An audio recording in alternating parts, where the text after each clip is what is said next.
Oke, mau seberapa kita tahu triknya, mau seberapa kita bisa untuk cara cepatnya, tapi kalau kita tidak rajin untuk latihan, itu akan sia-sia.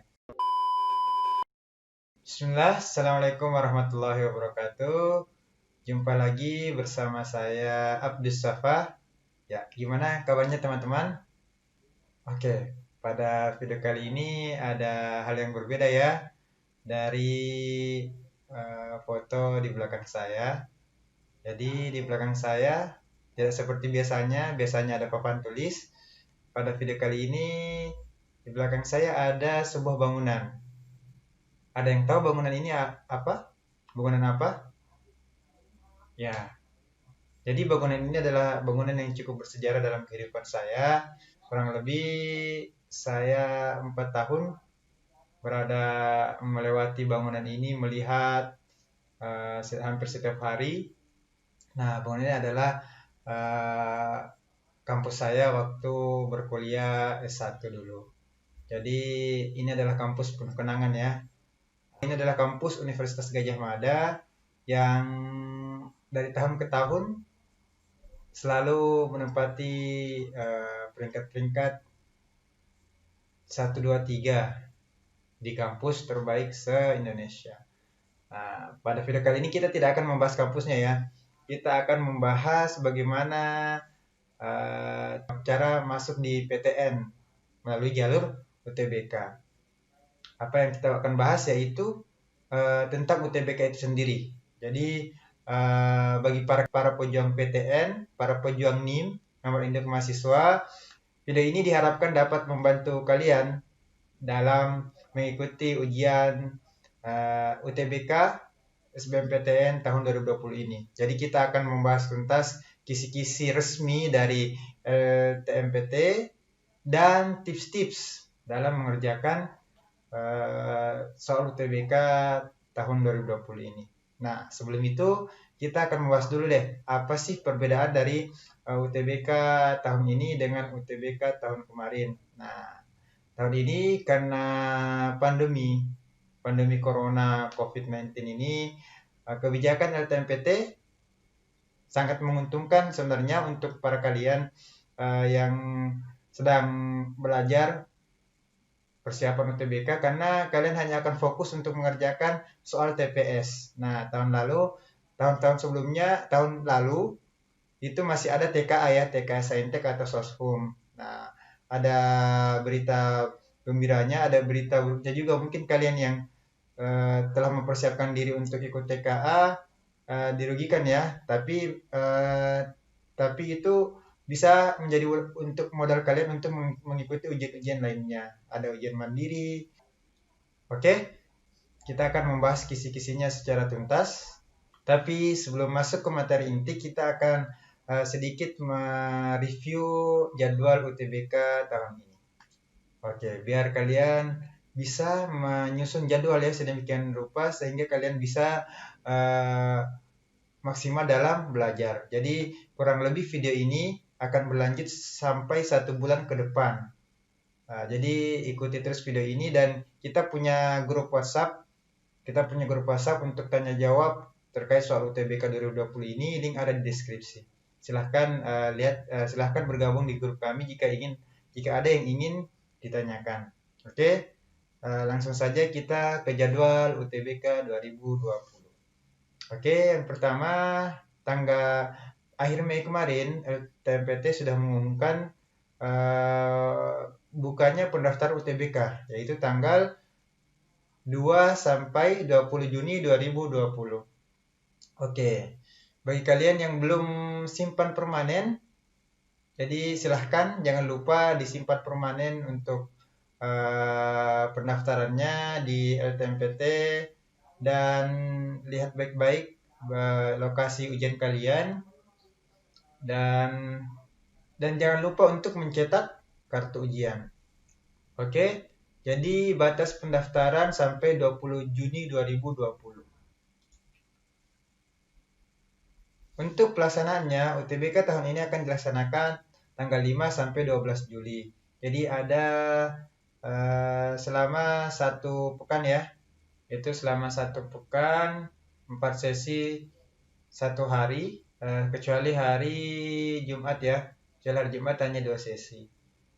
Jadi bagi kalian yang sudah simpan permanen, kalian sudah mendapatkan jadwalnya. Jadi kemarin berdasarkan sosialisasi dari LTMPT, yang pertama duluan simpan permanen adalah yang mendapatkan sesi di awal. Jadi dari kurang lebih 1,4 juta yang telah berhasil mendaftarkan LTMPT, akan diterima 150.000 orang. Jadi berusaha sehingga kalian bisa masuk di 150.000 orang tersebut. Oke, ini pelaksanaan UTBK. Jadi disinilah nanti waktu puncak-puncaknya kalian dari puncak pelaksanaan UTBK ini. Oke, lanjut ke pengumuman. Pengumuman tanggal 25 Juli ya, waktu yang sangat menentukan. Oke, sekarang kita masuk ke materi intinya yang akan kita bahas, yaitu apa sih yang ada di dalam TPS itu. Nah, kalian mungkin ada yang sudah tahu, ada yang belum. Nah, di sini kita akan bahas tuntas ya. Ada 4 materi inti dari TPS tahun ini. Yang pertama adalah penalaran umum. Oke, kita simpan dulu. Nanti kita jelaskan. Mungkin kalian ada yang bertanya apa sih isi penalaran umum itu. Oke. Yang kedua, pemahaman bacaan dan menulis. Oke, yang ketiga, yang istilahnya hampir mirip dengan yang pertama, pengetahuan dan pemahaman umum. Ini adalah ada sama-sama umumnya ya. Nanti kita bahas tuntas apa sih perbedaan penalaran umum dengan pengetahuan dan pemahaman umum. Oke, yang keempat, pengetahuan kuantitatif. Oke. Gambaran secara besarannya yaitu sebenarnya penalaran umum dan pengetahuan kuantitatif itu lebih membutuhkan pengetahuan eksak, karena nanti di penalaran umum kebanyakan bentuknya adalah bacaan yang disertai dengan grafik, sedangkan pengetahuan kuantitatif itu memang pure menghitung ya, pure nalar tentang kuantitatif. Nah, di sisi lain, pemahaman bacaan dan menulis dan pengetahuan dan pemahaman umum. Oke, biar lebih gampang kita singkat ya. Nomor 1 itu PU, nomor 2 PBM, nomor 3 PPU, nomor 4 PK. Jadi materi UTBK TPS itu cuman berutak-atik di 4 materi ini. Nah, terkait pembobotan dan soal, LTMPT tidak ada rilis resmi tentang pembobotan, nomor, presentasi dari keempat materi ini. Jadi memang kalian diminta untuk bisa maksimal di keempat-empatnya. Oke. Nah, pada video kali ini kita akan membahas keempat-empatnya, dan video-video selanjutnya kita akan fokus di pengetahuan kuantitatif, karena memang pengetahuan kuantitatif ini yang mungkin menjadi kendala dari kebanyakan dari kalian. Nah, sedangkan PU, PBM, dan PPU nomor 1, 2, dan 3 itu kita akan bahas di sini gambaran besarnya. Nah, jika kalian ada yang request ingin membahas soal-soal tentang ketiga ini, PU, PBM, dan PPU, kita akan buat juga video pembahasannya. Jadi kita akan fokus dulu di pengetahuan kuantitatif. Oke, langsung saja kita bahas secara detail. Tapi sebelum itu, jangan lupa klik subscribe dan nyalakan loncengnya.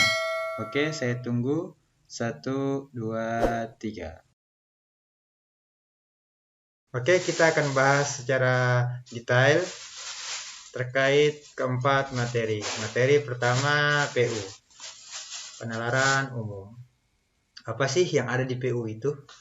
Nah, jadi ini berdasarkan soal dari web LSTMPT contoh soalnya, dan ini yang akan saya jadi panduan untuk membuat kisi-kisi. Jadi kurang lebih soal ini, jadi soal dalam bentuk yang saya paparkan ini pasti. Jadi peluangnya 90% akan muncul di UTBK 2020. Bentuknya ya, bentuknya. Nah, pengembangannya dapat kita bahas di video selanjutnya. Oke. Nalar umum. Dia kurang lebih adalah bentuk teks berdiagram. Oke, bentuknya gimana? Contoh gini ya, contoh 1 penalaran umum. Jadi ada teks panjang dan diagram. Nah, diagramnya ini kebetulan diagram garis ya. Mungkin ada yang diagram batang atau diagram yang bentuk pie ya, bentuk pie atau bentuk pizza. Nah, itu biasanya pokoknya bentuknya teks berdiagram.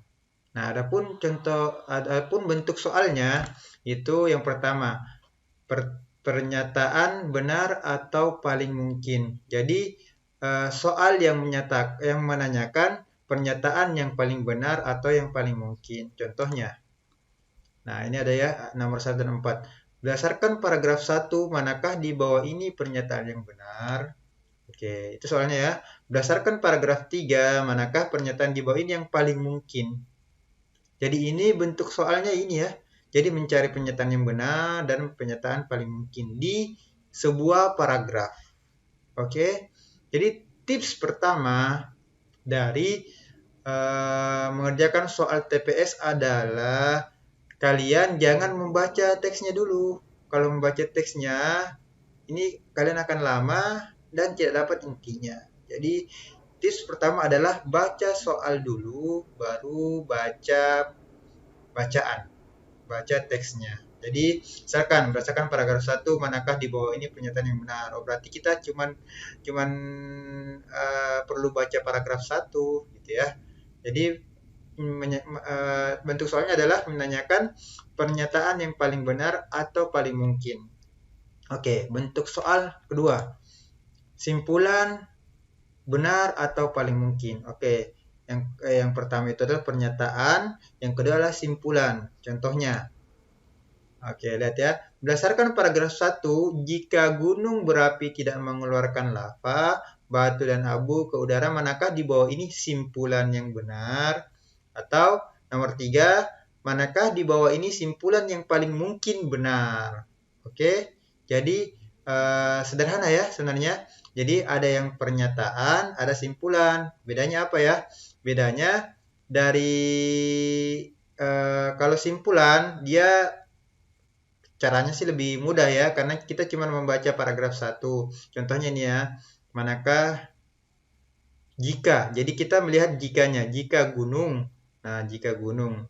Berarti cari yang kata-katanya lava, batu, dan abu. Nah, ini lihat. Ada lava, batu, dan abu. Berarti kalimat pertamanya, kata pertamanya, apabila meletus, gunung berapi mengeluarkan. Oke, apabila meletus berarti manakah di bawah simpulan yang benar? Berarti jika gunung berapi tidak mengeluarkan. Berarti di sini kalau apabila mengeluarkan berarti dia gunung berapi tidak meletus, karena dia apabila mengeluarkan. Di sini jika gunung berapi tidak mengeluarkan, berarti dia gunung berapi tidak meletus. Jadi gitu ya simpulan. Simpulan itu ya ada pernyataan, biasanya ada implikasi, ada jika, apa, makanya, gitu ya. Nah, begitupun simpulan yang paling mungkin benar. Jadi kedua itu adalah simpulan yang benar atau yang paling mungkin benar. Oke, yang ketiga, bentuknya adalah membaca diagram. Jadi ini bentuk yang paling gampang ya dari penalaran umum, membaca diagram. Jadi kita tidak perlu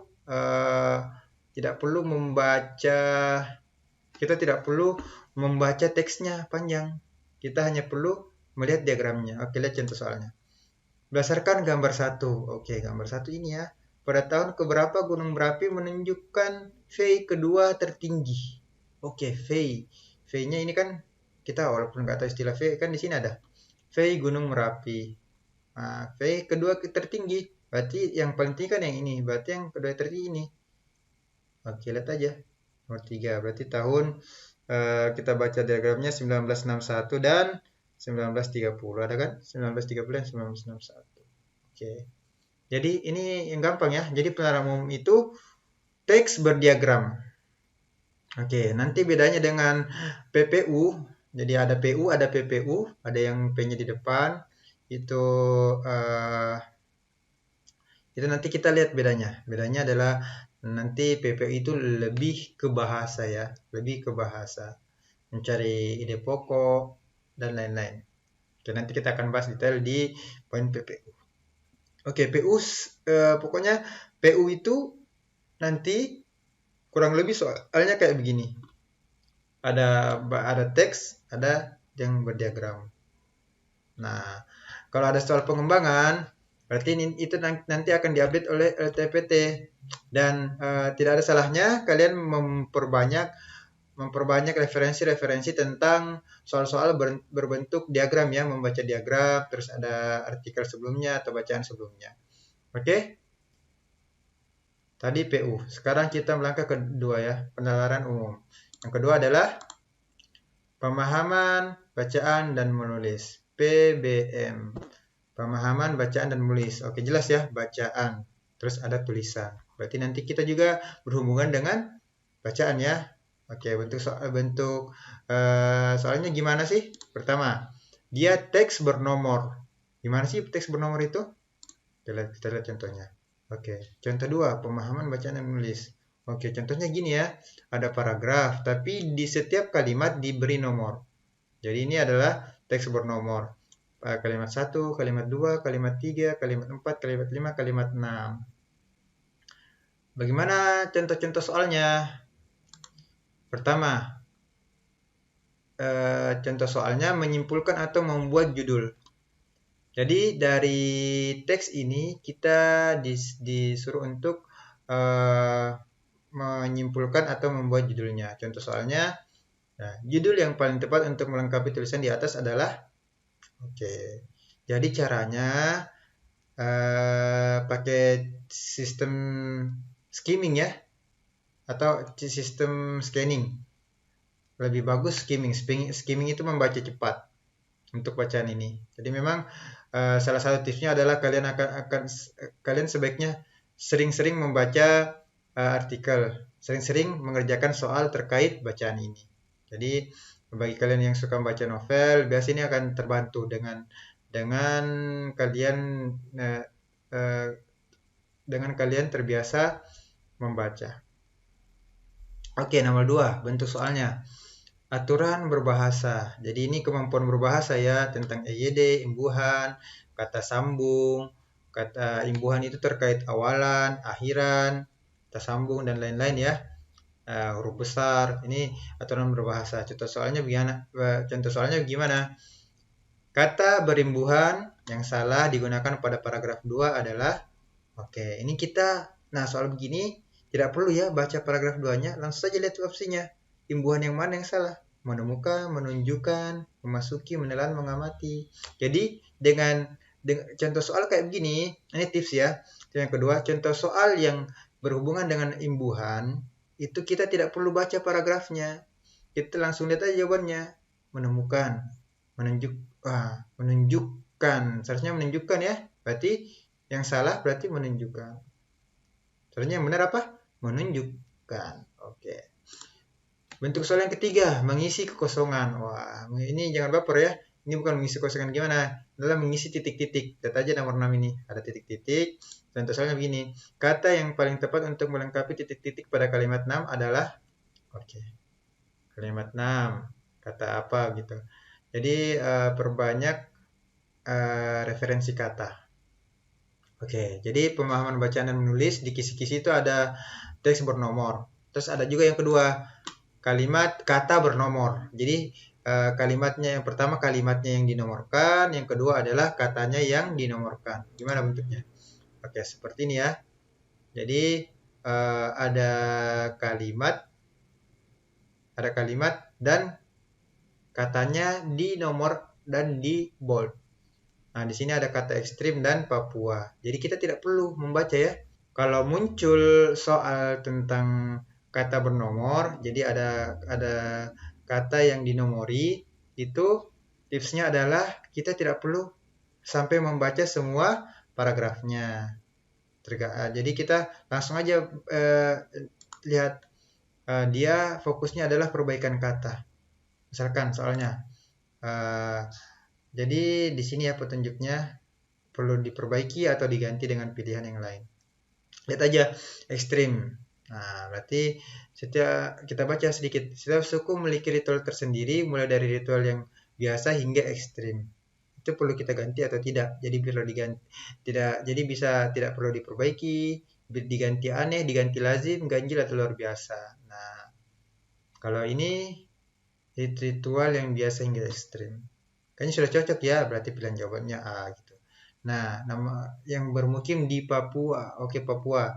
Jadi Papua ini nama apa? Nama pulau ya. Pulau itu harus huruf besar. Jadi kita perbaiki. Yang betul adalah Bravo. Jadi huruf besar ya. Jadi seperti itu. Jadi perbaikan kata. Jadi ini juga termasuk di aturan berbahasa ya. Aturan berbahasa. Jadi berbanyak pengetahuan tentang aturan berbahasa, tentang mau huruf besar, kata imbuhan, atau pemaknaan kata ya, perlu diganti atau tidak katanya. Oke, saya kira itu yang dari kisi-kisi dari LTMPT, contoh soalnya, dan ini cuma dua ya, teks bernomor dan kata bernomor. Nah, di dalamnya ada menyimpulkan, ada aturan berbahasa, ada mengisi titik-titik atau mengisi kekosongan, ada perbaikan kata. Perbaikan kata itu bentuknya begini ya. Jadi dia katanya bernomor. Dan tidak perlu dibaca. Jadi baca dulu soalnya, apa yang dibutuhkan baru lihat di bacaannya. Oke, itu kunci untuk PU dan PBM. Sama dengan nanti PPU. PPU pengetahuan dan pemahaman umum. Nah, di sini PPU, nanti ini baru aslinya sebenarnya bacaan ya. Karena semuanya bentuknya bacaan.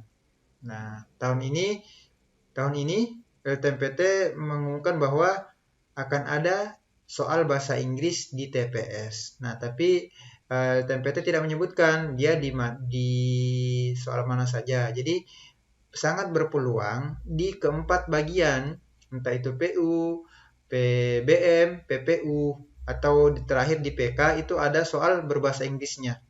Nah, tapi dari analisa saya sih dia soal berbahasa Inggris itu kayaknya tidak mungkin muncul di PBM, pengetahuan baca akan muncul ya, karena ini lebih ke kemampuan aturan berbahasa Indonesia. Jadi pemahaman bacaan dan menulis PBM ini kemungkinan tidak akan muncul berbahasa Inggris. Tapi di tempat lainnya itu kemungkinan ada ya. Khususnya di pengetahuan PPU ini. Karena di kis-kis yang diberikan oleh contoh soal yang diberikan oleh LTMPT itu ada bahasa Inggrisnya. Jadi ada bacaan bahasa Indonesia dan bacaan bahasa bentuknya ini ya. Dan ada bacaan bahasa Inggris. Nah, contoh soalnya itu, jadi ini bentuk bahasa Indonesia, ini bahasa Inggris. Nah, contoh soalnya sama di antara keduanya ini. Ini kurang lebih yang pertama menanyakan ide pokok atau main idea. Main idea. Oke. Kurang lebih menanyakan ide pokok. Nah, ide pokok kita kenal ya, tips untuk mencari ide pokok yaitu kita kenal paragrafnya, cari kalimat utamanya ya, kalimat utamanya tiap paragraf itu. Nah, kalimat utama itu ada deduktif, ada induktif, ada depan, ada yang di belakangnya. Jadi cara mencari ide pokoknya itu ya cari kalimat utamanya, ada di depan atau di belakang. Oke, bentuknya gimana sih soalnya? Lihat. Apa gagasan utama paragraf 3? Pada bacaan di atas, oke, gagasan utama paragraf 3. Berarti kita sisa membaca paragraf 3 ya. Jadi jangan setiap ada bacaan, jangan baca bacaannya dulu. Langsung baca soalnya. Itu tipsnya ya. Nah, yang kedua, kalau soal berbahasa Inggris lihat ini. What is the main ID of the passage? Oke. Jadi ini menanyakan ide pokok. Oke. Jika jika ada salah-salah penyebutan dalam berbahasa Inggris, mohon dimaklumi ya, karena memang ya bahasa Inggris saya pas-pasan. Oke, nomor 2. Kata tertentu. Apa sih maksudnya kata tertentu? Coba lihat contoh soalnya. Apa lawan makna kata membantu di paragraf 3 baca di atas? Oke. Nah, kalau kita jadi seperti ini ya. The word dramatically in paragraph 2 is best replaced by. Oke. Paragraph 2 is best replaced by. Jadi ini kata tertentunya ya. Jadi ini kita butuh untuk pembenaran kosakata atau bisa analisa ya, cari aja karena apa makna kata pembantu di paragraf 3 dan kita cari bisa kita cari maknanya. Oke. Begitupun soal bahasa Inggrisnya. Nah, biasanya ada makna, ada bisa diganti ya, dramatically bisa diganti yang lainnya. Gitu. Jadi kata tertentu. Nah, yang ketiga kalimat tertentu. Kalimat tertentu itu contohnya gimana? With the sentence bla bla bla bla in paragraph 3, the writer intends to. Jadi ini kalimat tertentu ya. Jadi dia menyorot suatu kalimat dan menanyakan apa sih tujuannya si penulis menyampaikan kalimat tersebut. Nah, ini juga masuk ke poin keempat, apa insight atau tujuan dari penulisan bacaan tersebut. Oke. Nah, kurang lebih PPU mainnya di sini ya, bacaan bahasa Indonesia, bacaan bahasa Inggris yang isinya terkait ini. Jadi, bagi yang susah membedakan bagaimana bedanya penalaran umum dengan pengetahuan dan pemahaman umum itu sangat beda sebenarnya. Karena PPU itu pengetahuan dan pemahaman umum itu lebih ke bacaan dan mencari ide pokoknya, mencari bahkan dia lebih dekat ke PBM ya. Nah, sedangkan PU penalaran umum itu bacaan yang ada grafiknya, yang ada analisanya sedikit. Oke. Jadi jangan bingung lagi ya membedakan apa itu penalaran umum, apa itu pengetahuan dan pemahaman umum. Oke. Tapi dari nomor 1 sampai 3, dari PU sampai PPU, PU, PBM, PPU itu memang kebanyakan ada bacaannya. Jadi memang kebanyakan pengetahuan tentang membaca dan kebiasaan membaca yang kita asah untuk tiga bagian tadi. Nah, sedangkan yang paling beda adalah pengetahuan kuantitatif. Oke, selanjutnya pembahasan tentang PK atau pengetahuan kuantitatif. Oke, ini yang paling banyak nih yang sering ditanyakan bagi teman-teman yang lagi persiapan UTBK, yang sering dikeluhkan itu pengetahuan kuantitatif karena memang kebanyakan dari mereka ya mungkin malas ya ngitungnya. Nah, mungkin beda lagi bagi teman-teman yang suka dengan matematika. Kelebihan dari teman-teman yang suka matematika, dia kelebihannya dapat di poin lebih di pengetahuan kuantitatif. Nah, sebenarnya yang suka matematika itu sisa memperbaiki di 3 kemampuan tadi ya yang di atas, karena memang 3 berbanding 1 kan lebih banyak yang 3 ya, lebih banyak bacaan dibanding menghitungnya.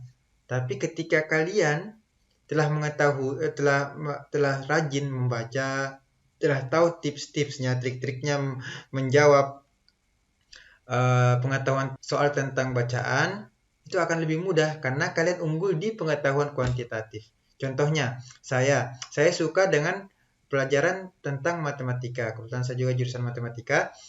Itu saya sisa mengasah kemampuan bacaan saya dengan menganalisa bentuk-bentuk soal tadi yang saya paparkan ke teman-teman.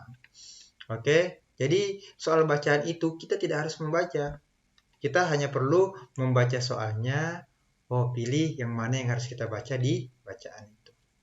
Oke, pengetahuan kuantitatif di sini berdasarkan contoh soal kisi-kisi dari LTMPT itu terbagi kurang lebih 4. Yang pertama adalah mencari nilai atau menghitung. Nah, ini pasti ya.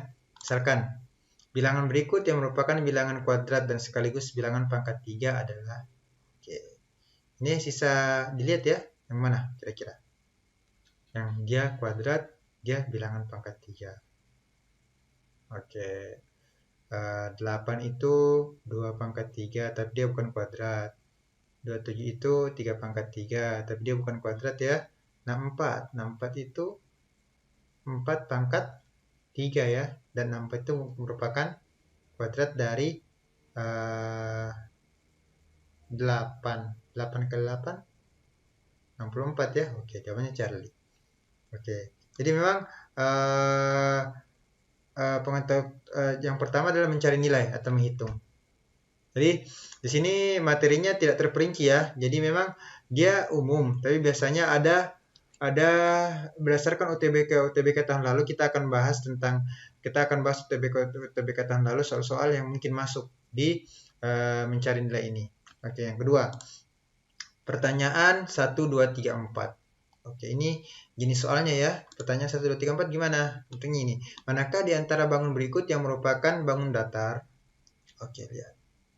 Jadi tips dari pertanyaan 1, 2, 3, 4 ini cara mengerjakannya adalah kita bisa pakai eliminasi. Misalkan oke, bangun datar. Balok itu bangun datar bukan? Bukan ya, berarti 2. Yang ada 2-nya kita eliminasi. A bukan, C bukan. Oke, lihat 1 persegi. Trapesium iya. Nah, 4 ini kerucut bangun datar bukan? Bukan ya, berarti yang ada 4-nya habis. Berarti jawabannya adalah Charlie. Nah, jawabannya Bravo 1 dan 3. Jadi yang ada 2-nya A sama C itu hilang, termasuk E ya, karena semua pilihan benar itu tidak karena sudah ada yang tergugurkan. Dan nah, ini kebetulan soalnya agak mudah ya. Kita tahu bangun datar itu cuma persegi dan trapesium. Nah, kalau soalnya lebih susah lagi, nah caranya kayak tadi ya, pakainya sistem eliminasi untuk tips pertanyaan 1 2 3 4. Nah, untuk lebih jelasnya akan kita bahas di video-video selanjutnya bagaimana ketika kita menjumpai bentuk soal pertanyaan 1 2 3 4 ini. Bentuk soalnya mungkin ada yang soalnya yang lebih susah gitu. Oke. Yang ketiga, pernyataan 1 2. Oke, ini yang mungkin yang akan dibingungkan sama teman-teman nantinya. Pernyataan 1 2. Lihat. Misalkan X, Y, Z. Nah, putuskan apakah pernyataan satunya ini, 2-nya ini. Nah, A itu pernyataan 1 saja cukup, 2 saja tidak cukup.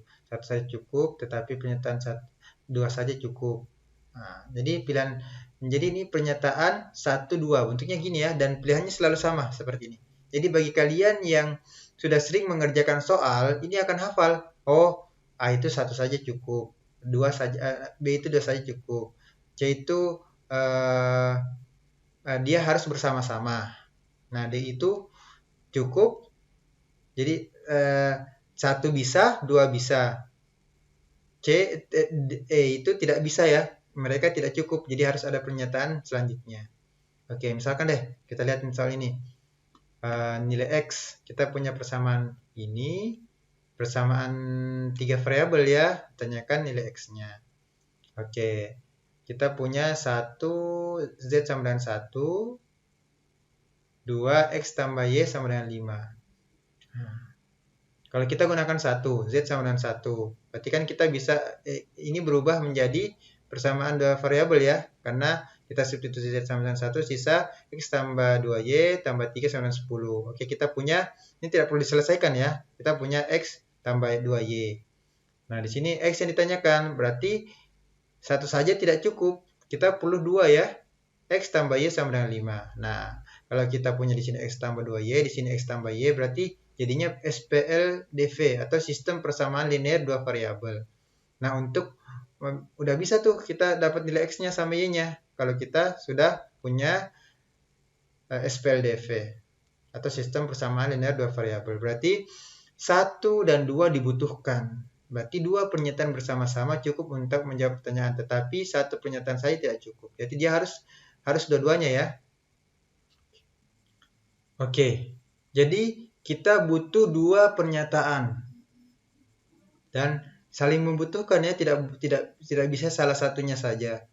Jadi kita punya 2 pernyataan bersama-sama cukup menjawab pertanyaan, tapi kalau salah satunya saja tidak perlu. Jadi nah, di pernyataan 1 2 ini, pilihan opsi ini sebenarnya agak boros ya. Jadi kita cara mengingatnya itu gini. Jadi cara menghafalnya itu, yang A pernyataan 1 saja cukup, yang B pernyataan 2 saja cukup, yang C itu harus butuh dua-duanya dan sama-sama, yang D salah satunya cukup, jadi dua-duanya bisa, kita ambil salah satunya saja, yang D itu keduanya tidak cukup. Jadi ini tergantung dari kebiasaan teman-teman saja. Jadi semakin biasa kalian mengerjakan, akan semakin ingat dengan sistem pernyataan 1 2 ini. Oke. Dan yang terakhir, bentuk dari pengetahuan kuantitatif adalah hubungan PQ. PQ hubungannya apa? Maksudnya bukan hubungan gimana-gimana ya, tapi hubungan dari pernyataan matematika. Jadi ada soal, terus ditanyakan nilai P-nya berapa, nanti dibandingkan dengan Q. Jadi hubungannya apa? P besar Q kah?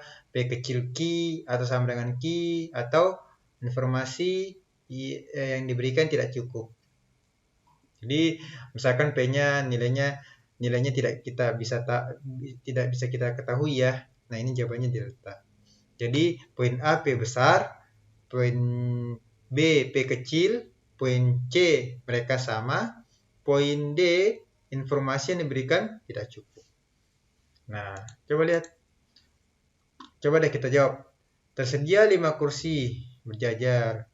Setiap kursi ditempati paling manakah hubungan yang benar? Nah, jadi kita tahu ada 5 kursi. Nah, P adalah banyak susunan 4 orang duduk pada kursi yang disediakan. Jadi ada 4 orang mau duduk di kursi yang disediakan. Nah, ini materinya tentang kombinasi permutasi ya. Nah, nanti kita bahas secara dalam ya lah. 4 faktorial nanti dikali lagi, karena dia 4 faktorial dikali, kan masih ada 1 kursi kosong ya. Nanti dikali 2, karena dia bisa kita tukar karena ada kursi yang kosongnya. Jadi 4 kali 3 kali 2 kan 24, kali 2 48. Dia besar dari Q, jawabannya A. Oke, nanti lebih dalam tentang pembahasan mengenai contoh-contoh soalnya atau prediksi-prediksi soalnya. Yang penting di video kali ini dulu kalian paham tentang apa-apa saja sih bentuk-bentuk soal yang akan masuk di pengetahuan bagian-bagiannya. Di PU tadi dia teks berdiagram. Di PBM tentang bacaan teks bernomor atau kata bernomor. Di PPU tentang bacaan nanti dicari ide pokoknya, cari ada kata tertentu, kalimat tertentu, dan tujuannya atau motivasinya. Nah, pengetahuan kuantitatif ada 4, mencari nilai, pernyataan 1 2 3 4, pertanyaan ya, pernyataan 1 2, dan hubungan PQ. Nah, kurang lebih ini. Jadi terbiasa dulu, ketahui dulu bentuknya bagaimana. Dan tips triknya sudah saya bagikan ya, gimana kita menjawab bagian PU, PBM, PPU, dan PK ini. Oke, terakhir kita akan review tentang tips-tips yang saya berikan tadi. Oke, kita kembali lagi ke layar utama ya, ke tempat yang tadi kita berada. Oke, di akhir sesi ini kita akan review tips-tips yang sudah kita bahas tadi. Yang pertama, untuk menjawab soal bagian 1 sampai 3, baca soal dulu baru baca bacaan. Jadi jangan baca bacaannya dulu yang panjang itu. Kita baca soal baru pilih yang mana yang kita butuhkan di bacaan. Jadi itu untuk tips nomor 1. Yang kedua, kuasai materi dasar. Oke, materi dasar ini kebanyakan ya di pengetahuan kuantitatif ya, tentang perhitungan, tentang bilangan, tentang mungkin nanti ada soal tentang bangun ruang, bangun datar, atau tentang eh, tadi ada tentang SPLDV ya, materi aljabar. Nah, kuasai materi dasar. Nah, kalau di PBM yang perlu dikuasai materi dasarnya adalah tentang kemampuan berbahasa ya, imbuhan, terus kata baku, penulisan huruf besar. Nah, ini materi dasarnya. Jadi, kuasai materi dasar. Nah, kalau materi dasarnya sudah dikuasai, nanti bentuk soalnya diubah sedemikian rupa nanti bisa mengerjakannya kalau kita sudah mengetahui materi dasarnya. Oke, yang ketiga, latihan menghitung cepat dan di luar kepala. Oke, ini belum saya bagikan tadi ya. Di pengetahuan kuantitatif, banyak soal yang kita bisa menghitungnya di luar kepala. Banyak soal yang kita bisa menghitungnya tanpa mencoret-coret ya, tanpa butuh oret-oretan. Nah, karena ketika kita menulis itu membutuhkan waktu yang lumayan lama, sedangkan kita dibatasi dengan waktu. Yang terakhir, latihan sebanyak-banyaknya. Oke, mau seberapa kita tahu triknya, mau seberapa kita bisa untuk cara cepatnya, tapi kalau kita tidak rajin untuk latihan, itu akan sia-sia. Maksudnya kita akan dikalahkan oleh teman-teman kita yang sering mengerjakan. Sebenarnya TPS ini adalah materi-materi sebenarnya yang tidak susah ya, tapi kendalanya adalah kendala waktu. Makanya nanti di video-video selanjutnya kita akan bahas soal-soal kuantitatif itu dengan cara cepatnya atau trik-trik lainnya. Nah, begitupun di pengetahuan di bagian 1 sampai 3 tadi ya, ada PU, PBM dan PPU. Saya sudah bagikan tipsnya di sini. Sekarang giliran teman-teman untuk berlatih sebanyak-banyaknya, melatih bacaan. Nah, jika memang ada yang ingin ditanyakan, silahkan bergabung di grup dan posting soalnya di grup. Nanti kami akan bahas jika banyak yang request. Oke, sekian dari kami. Kita doa bersama. Mudah-mudahan tahun ini bisa bergabung di PTN-PTN favorit kita dan bisa berjumpa, mungkin bisa ada sebagian dari teman-teman yang akan melihat ini, namanya Gedung Balai Urung ya di belakang saya. Ini gedung Rektorat Universitas Gadjah Mada. Nah, mudah-mudahan ada yang bisa ke sini nantinya. Oke, sekian dari saya. Assalamualaikum warahmatullahi wabarakatuh.